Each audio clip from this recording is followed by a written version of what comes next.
Friends, welcome to my channel YouTube study for U.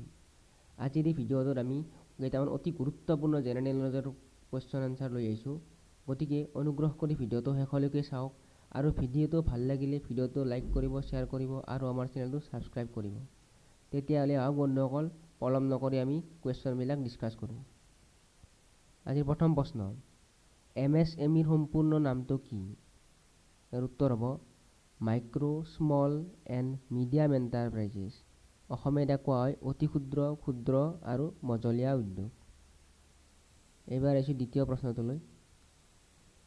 2 number প্ৰশ্ন, বিত্তমন্ত্ৰী নিৰ্মলা সীতাৰমণে 13 মে' 2020 তাৰিখে MSMEলৈ কিমান টকাৰ বন্ধকবিহীন ঋণ প্ৰদান কৰাৰ কথা ঘোষণা কৰিছে?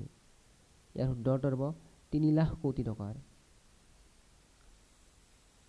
3 নম্বৰ প্ৰশ্ন, নিৰ্মলা সীতাৰমণে কি আঁচনিৰ মাধ্যমত MSMEলৈ 50,000 কোটি টকাৰ ইকুইটি দিয়াৰ কথা ঘোষণা কৰিছে?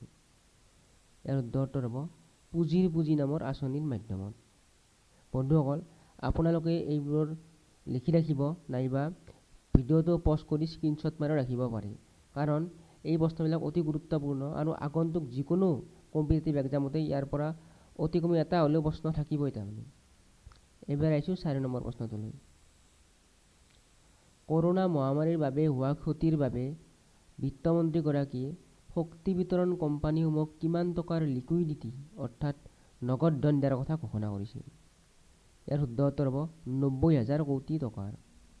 বন্ধুসকল, আমি ইয়াৰ আগতে যিমানবিলাক এই পুঁজি দিয়াৰ কথা কৈছোঁ, এই আটাইবিলাকেই কৰোনা ভাইৰাছৰ বাবে হোৱা ক্ষতিৰ কাৰণে বিত্তমন্ত্ৰীগৰাকীয়ে সাহায্য হিচাপে আগবঢ়াইছে।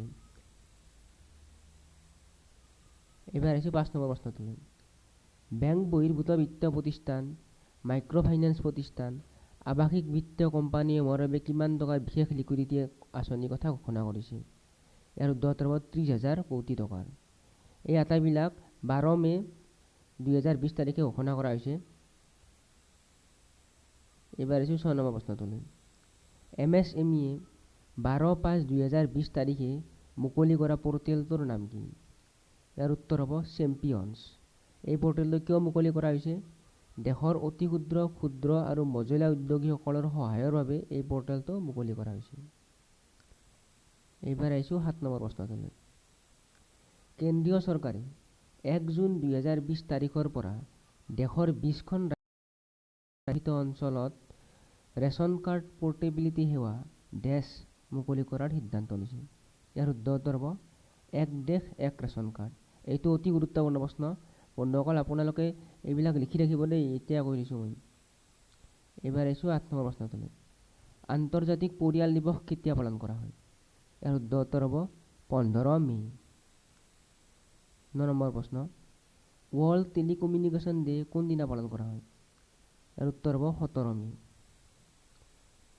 10 নম্বৰ প্ৰশ্ন, ফেচবুকৰ প্ৰতিষ্ঠাতা মাৰ্ক জুকাৰবাৰ্গৰ কেতিয়া জন্ম হৈছিল?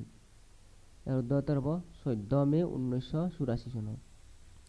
বন্ধুসকল, ভিডিঅ'টো আজিলৈ ইমানেই। যদিহে ভিডিঅ'টো চাই ভাল লাগিছে, ভিডিঅ'টো লাইক কৰিব, শ্বেয়াৰ কৰিব আৰু আমাৰ চেনেলটো ছাবস্ক্ৰাইব কৰিব।